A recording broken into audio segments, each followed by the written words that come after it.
Hello, welcome to The Conversation. We're back right here on the Hope TV network for another exciting show. Greg Kirkland. Yes, sir, I'm here. And D. Marcus Smith. Y'all already know what it is. And the Jeff Montleroy. I'm so glad we had these times together. It's going to be that kind of show today, folks.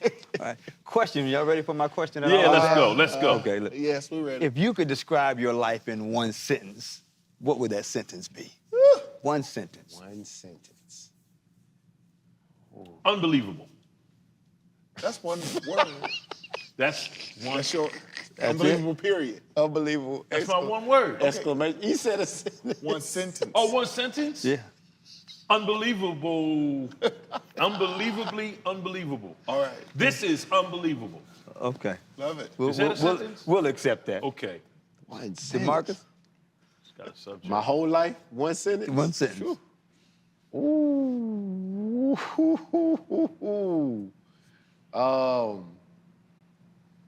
The world is yours, and it owes you nothing.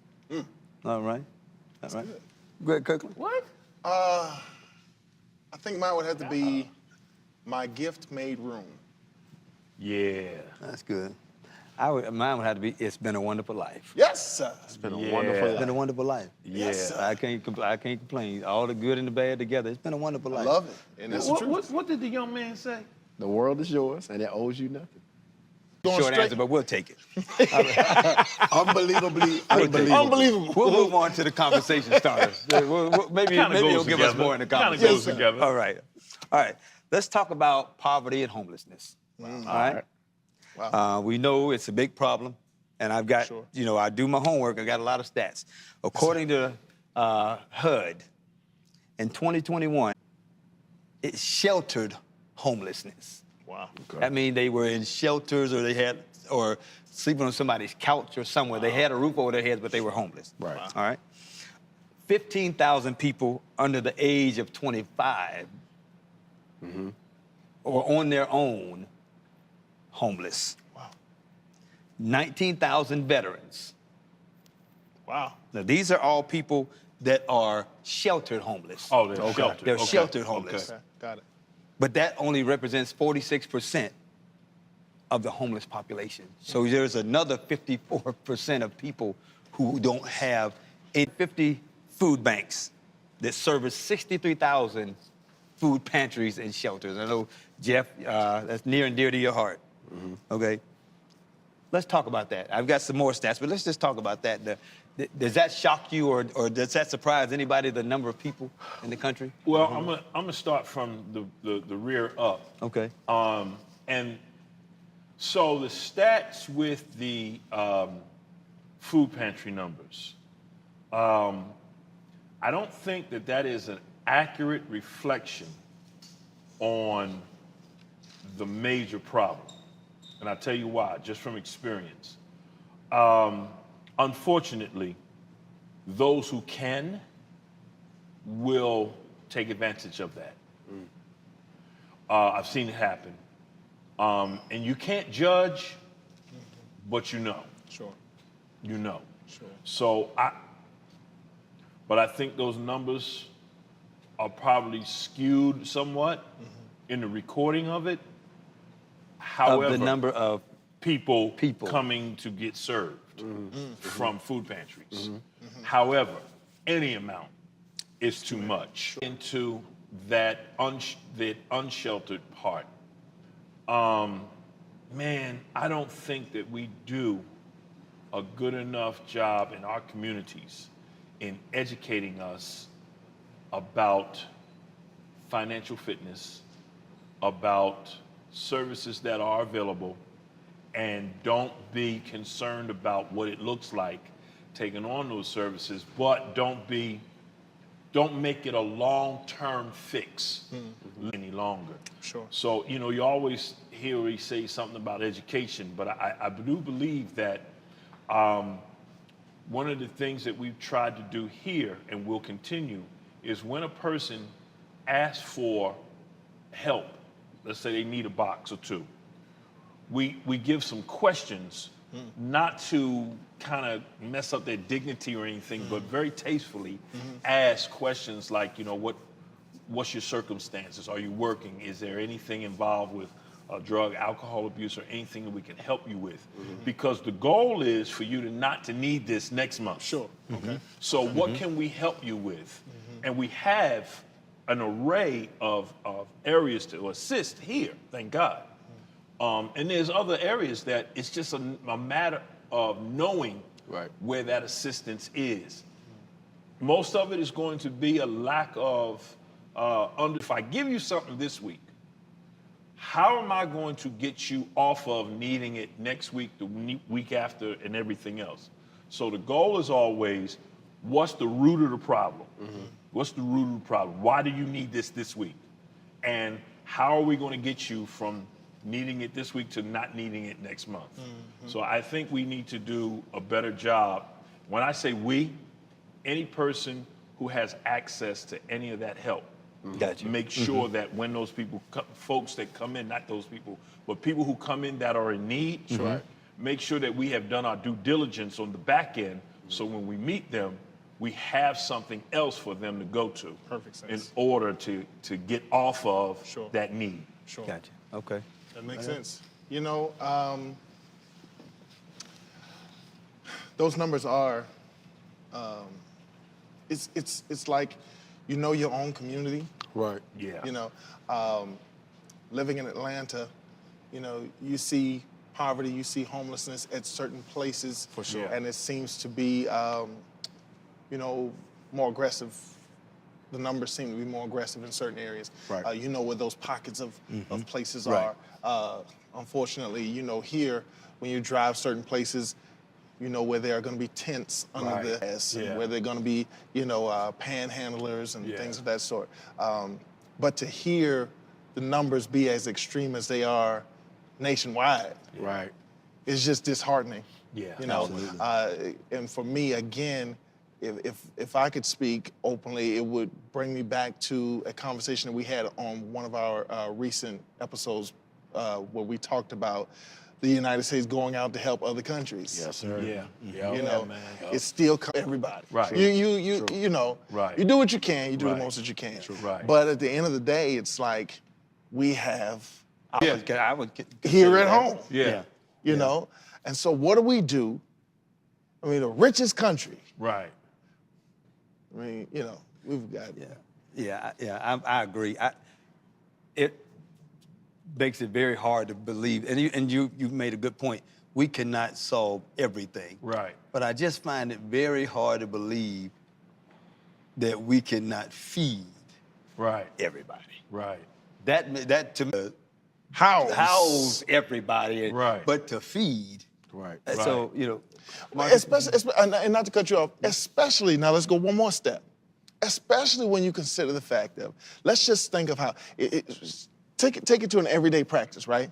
If I go to a fast food restaurant and I order a hamburger, and that hamburger is prepared incorrectly, and I take it back up to that counter, right? And I say, hey, y'all were supposed to give me cheese, or it was supposed to be without tomatoes. Right. They're gonna say, okay. Trash can. Yeah. For sure. Yeah. For sure. And fix me a brand new one. Right. Yeah. The fact that they cannot give that away to somebody who There's needs gotta it. be. And there are some, and I get it, there are some liabilities. Right, understood. Understood. That opens up a door, though, because we're in a litigious society. And unfortunately, folks want to sue. Absolutely. I mean, we can't even go out and feed now. Where, we used to go down to Hurt Park or one of the parks, with sandwiches and stuff like that. Man, people got peanut allergies and all that kind of stuff. And if you don't have a disclaimer on it, right. Wow. and you tell where you're from. I'm from AB Baptist Church. Well, guess what? ABC Baptist He's Church. getting sued. You getting sued. Right. Because you should have said that this It had peanut contains butter. all of that, man. So now you got this balancing act of, I want to help, but I don't want to hurt. Wow. Am I helping? Yeah, absolutely. Wow. That's right. Wow. DeMar? I mean, it is disheartening. When I was in Columbus, Georgia, I actually worked to a degree with that population to take to shelters. You had to like be there by certain times. They had to have all certain documentation to just get a room, right? And it is one of those things where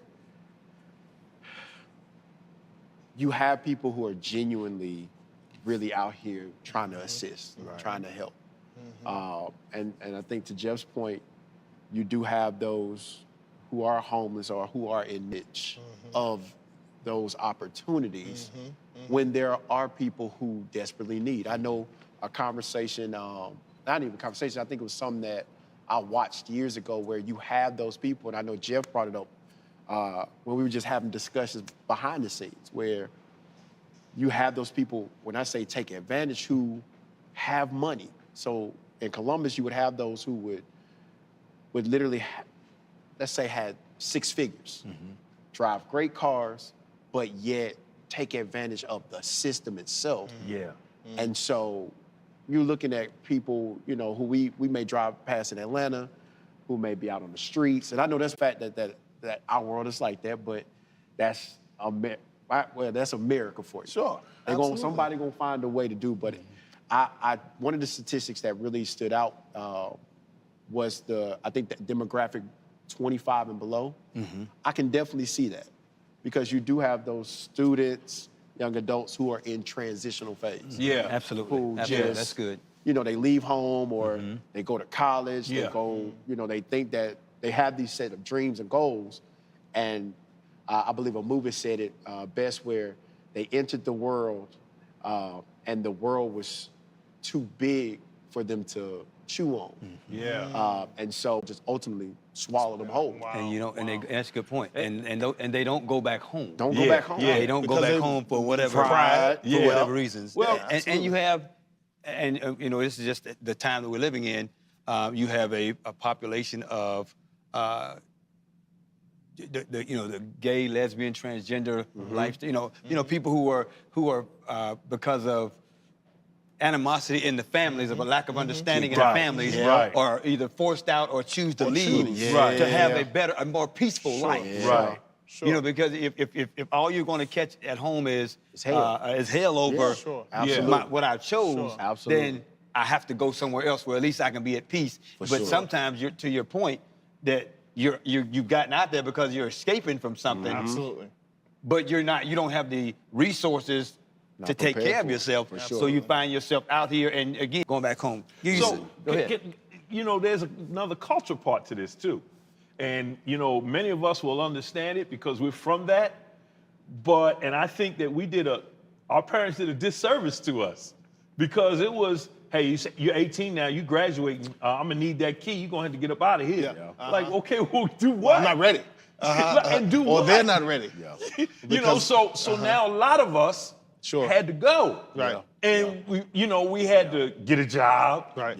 We wanted to go to school, but we weren't able to go to school right away because some of our parents didn't know anything about SAT. What's the ACT and all that. ACT, PSAT, SAT, college prep, but all those classes, AP classes.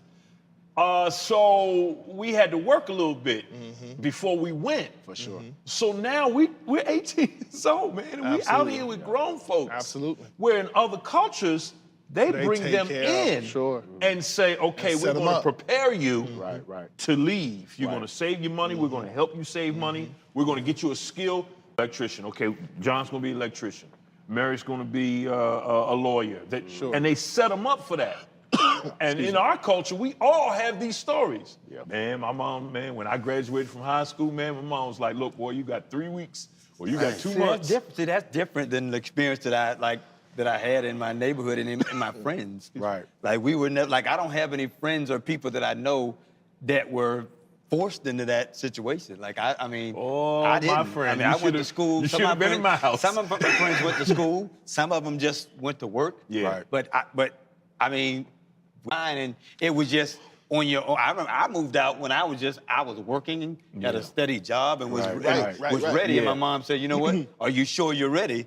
Because you know. So I get that. It's just foreign to what the experience that I'm used to. And that's those cultures and subcultures that we've experienced Absolutely. in our own society. In certain places, like I remember when I was 19, I made the decision to move out of my mom and dad's house. Right. I was a 19-year-old boy, so Yeah. you understand. How long did it take you to come back? I never went back. Then you didn't go back. I Yeah. never went back. Yeah. Been on my own since I was 19. But, excuse me, y'all got me choking up here. The thing I remember my dad saying to me was, he said, now, I never told you you had to go. Mm. He said, I never told you you had to go. He said, you're welcome to stay here as long as you need to. Right. He said, but once you go, Yeah. don't come back. Oh, wow. Okay. Wow. Okay. So that was my experience. Okay. You know, To not force you, but if you make that decision, if you make that decision, it's not, you know, you don't come back and forth because, and I do know, and again, I'm sure rough times and Right, all that. and that's what- emergencies, you could come back, but again, the decision, I'm going to try it. I don't like it. Right, I'm going back. Right. But again, but clearly, a lot of the people outside of that are on the other spectrum that Jeff is talking about. Yeah. Those options aren't available Right. to go Right. back, or Yeah. for whatever reason, they're not taking that option. And I'll take you a step further too, because that's a great point. Another thing to consider when we think about poverty and homelessness is, and I'm so glad that I'm starting to see people are starting to develop better programs for this.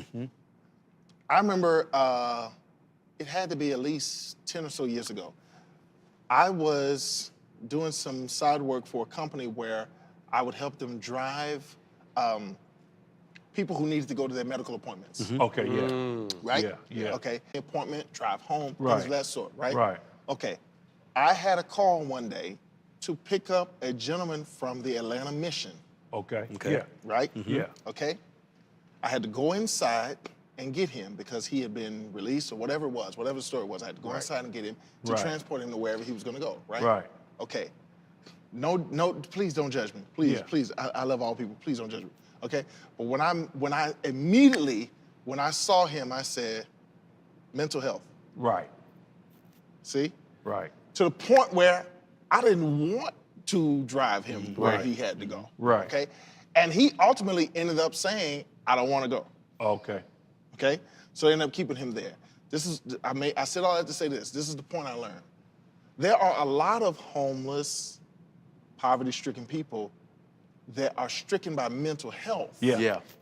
Yeah. And that's why they're in the position they're that in they the are. position. Yeah, absolutely. The numbers as poverty, Yeah. homelessness, when in all actuality, they're affected by mental health. And when you look at some of these programs that we have that are available for people who are in need of a home or food or anything like that, they're not set up to get you away from it.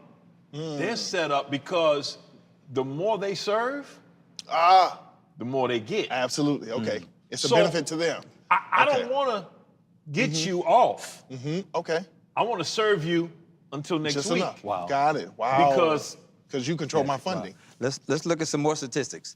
72% of the households that are served by food banks have an annual income of $9,100, which would make sense because you don't have money for Right. food. Yeah. Sheesh. Also, along with that, and this is from moveforhunger.org, people are trying to go back to school to get better jobs, which Right. would increase their income. Right. But what do you think the problem is? We're trying to go back to school. loans. Absolutely. School loans. It's so costly, and the median student debt is over $17,000. I do know That's that. the median. I do Someone know like interesting. A person would need to make $22.96 an hour to be able to afford a nice 2-bedroom apartment. Yikes. $22.96 an hour. And this one will really shock you even more. Only where a minimum wage would afford you a modest 1-bedroom. There's only 28 counties. 28 counties. Counties in the United States. in the United States. Counties. Where if you made minimum wage, Oh, you could afford a modest 1-bedroom. So where's the bigger problem? Is it with the person or is it with the system? But I think it's a Gotta argue combination. both, yeah. It's a combination. And again, it affects us in African American community 2 times as much Yeah. as white communities and non-Hispanic communities. Well, see, it is both. But from the standpoint of minimum wage and payment and all that kind of stuff, it's like now when you drive around, every place has a now hiring sign. Right. Yeah. Every place has a now hiring Yeah, without because doubt. of the great, whatever they call it, Yeah. where everybody has quit their jobs and all that kind of stuff, right? Okay. The Great But Resignation, the Great Resignation. But if you look at the sign, there's two. Up to. Up to, right. Up to. Right. I mean, starting that, you're not starting. Listen. So, So You're not going to That's start right. anywhere near That's up right. to. it's That's the right. thing that gets me. That's right. When I hear the wealthy complaining about the difficulties in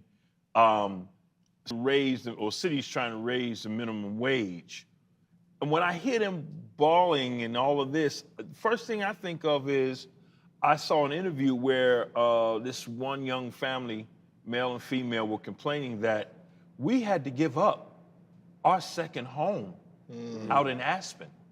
We can't fly out to our second home any longer because we've got to give more to our employees. And I'm thinking, how arrogant of a statement is that? Yeah. That you would have to give up your second home to help these folks afford their first apartment. They're only. Right. Yes. They're You understand only- what I'm saying? Yes. So Yeah. this wealth gap, man, we need to look at.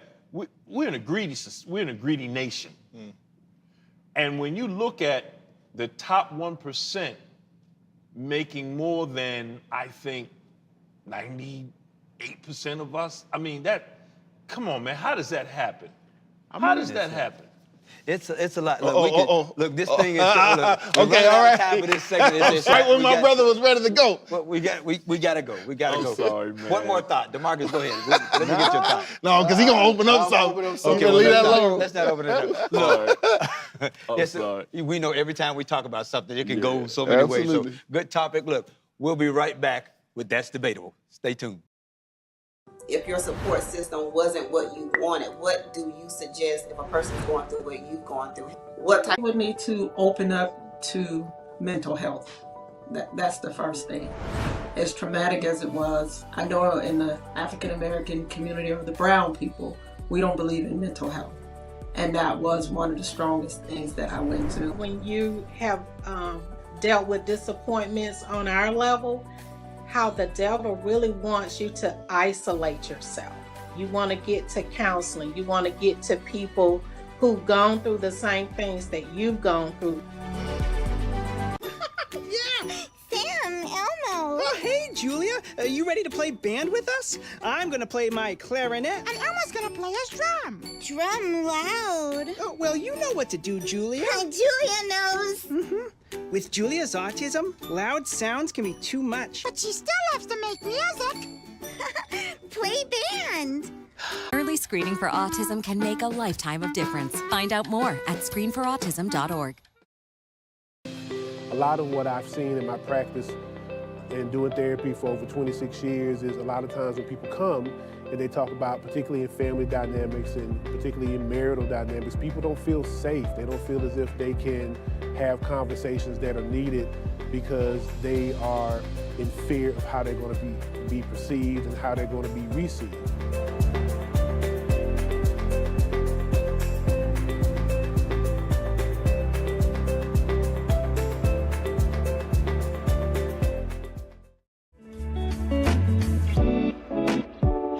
Welcome back to the conversation. Look, we're talking about fatherhood, parenthood. Good topic, to find out, and a good segue from our last conversation. We talked about poverty and homelessness. And Greg, you talked about one of the things that your father told you as as you were preparing to move out. Absolutely. So again, that's just good fatherly advice. So let's just talk about that. How different is being a father? How different are we raising our kids? Completely different. For me, Really? I grew up, my mom's raised me. And I know we've had these conversations before.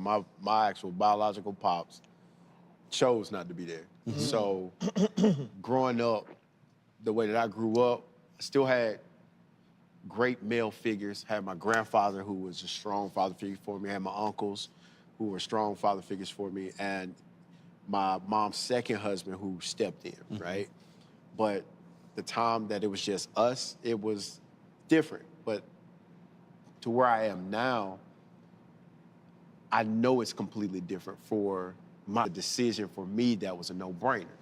Like from birth, I mean, not even from birth, but as a kid, I knew that I was not going to allow my children to feel what I felt at that age. And so, man, raising them versus how I was raised. Now, I won't say there was anything wrong with how I was raised. Sure. Because it survival mode, the struggle that go for what she did, it taught me lessons that they'll never experience. Gotcha. You know what I'm saying? What about the discipline? Like, even think from your mom who was there.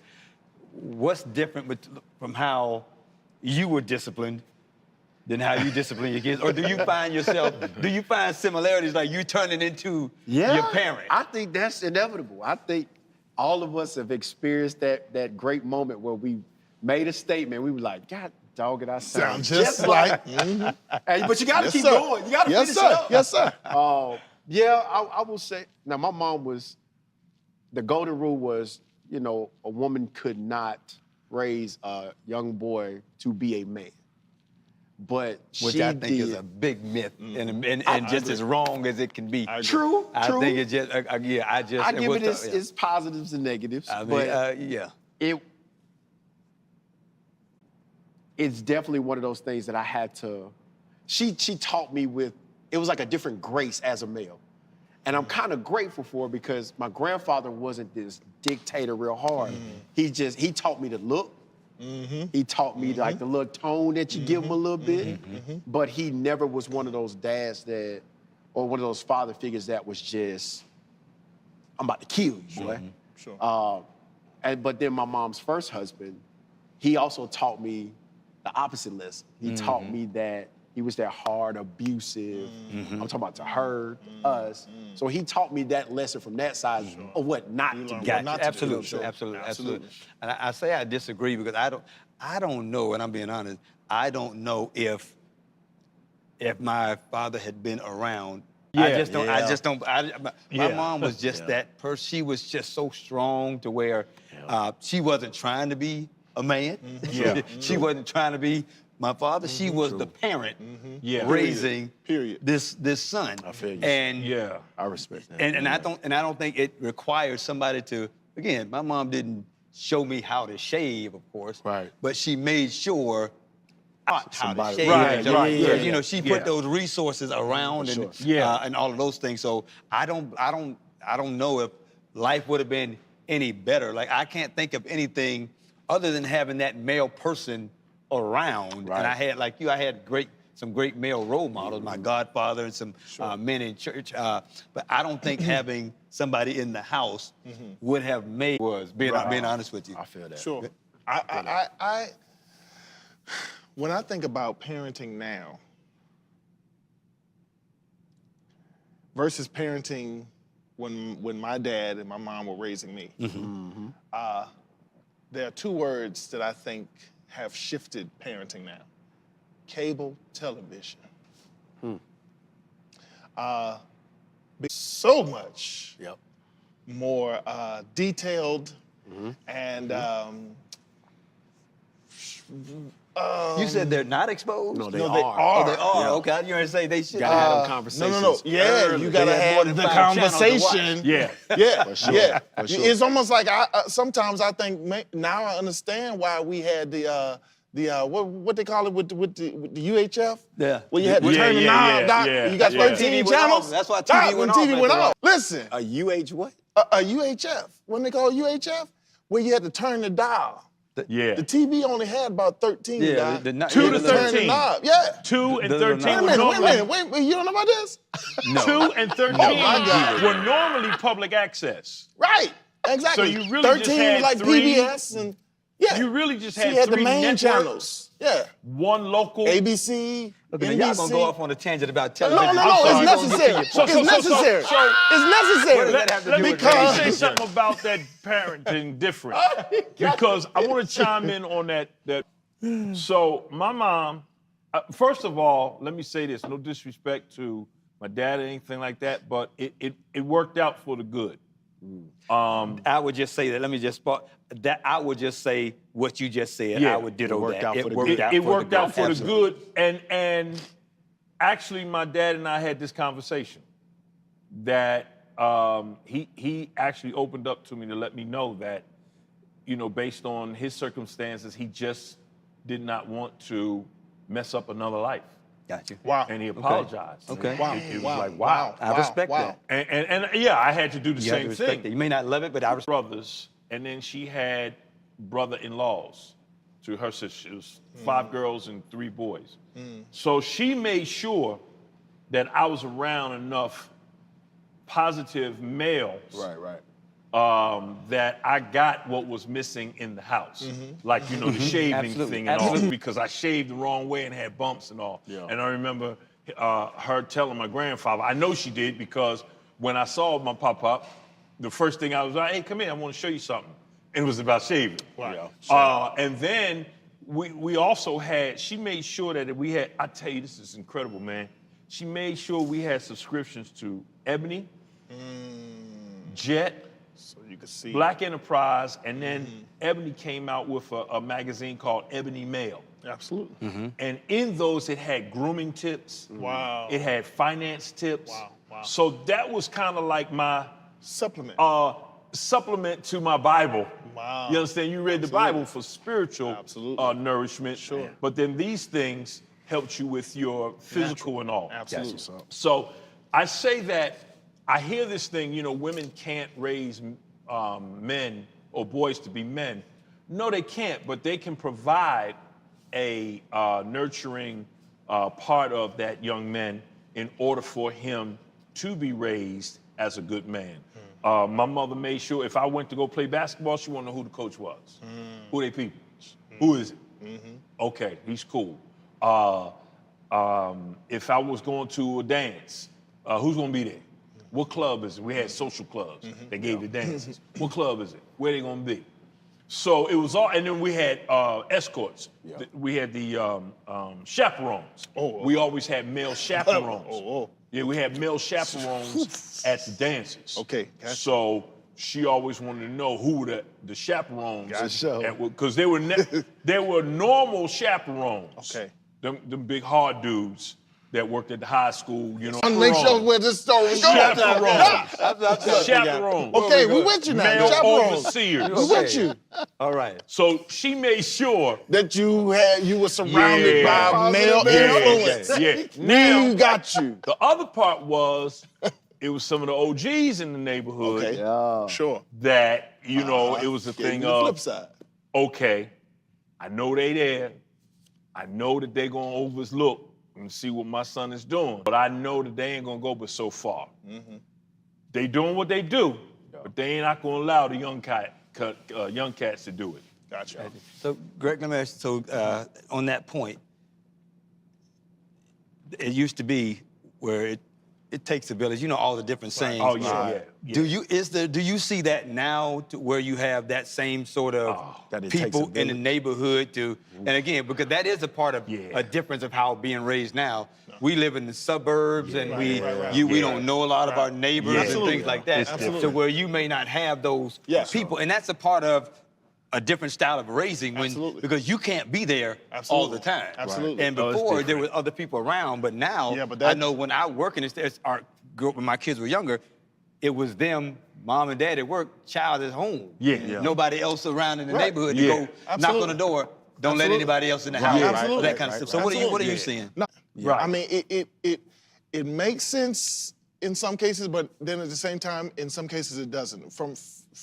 From the standpoint of it takes a village, it went from, in my opinion, it takes a village to don't say nothing to my child. Yep. Right. Yes. I feel that. Right. Yes. For sure. Right. Don't say nothing to my child. Where, You know? before Whereas everybody before in it the was neighborhood anybody could could smack check you you. in your yeah, mouth. man. If Yeah. you Oh, getting yeah. out of line, Yeah. they'll check you. Then they'll call your parents, and then you Yeah. get checked when you get Oh, home. yeah. If you don't get checked on the way. Right, Absolutely. Right. You know- Now, and DeMarcus, you, especially with younger kids, now you have to be careful because the flip side to that point is we don't know the people in our neighborhood to trust them like that. Right. And there's so much happening Absolutely. where people are doing stuff Right. to children. And that's why I said So, you know, it's like so it makes sense, but it changes doesn't. a little bit. Right. It Yeah. makes it Yes, difficult sir. to tell Mr. Jones down the street Right. Yeah. that, hey, can you You're right. can my You're child spot stay on. with you for a few hours Spot on. without having to worry? Yeah. It's I mean, who is Mr. but- Jones? Right. And what do we know about him? But I believe those types of things were also happening when we grew up.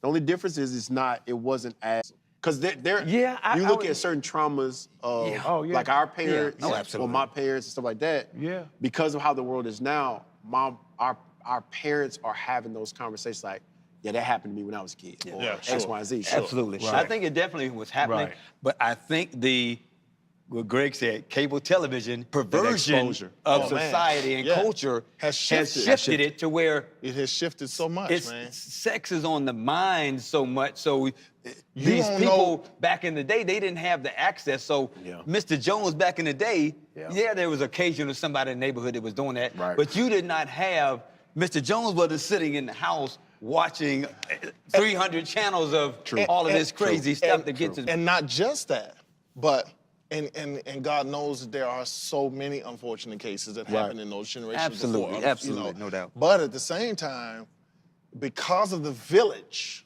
it was also the case in many cases, I should say. I won't say all, but in many cases, it was the case that because the village knew each other, you had enough people in the neighborhood that would say, don't let them go down by. I got you. Yeah.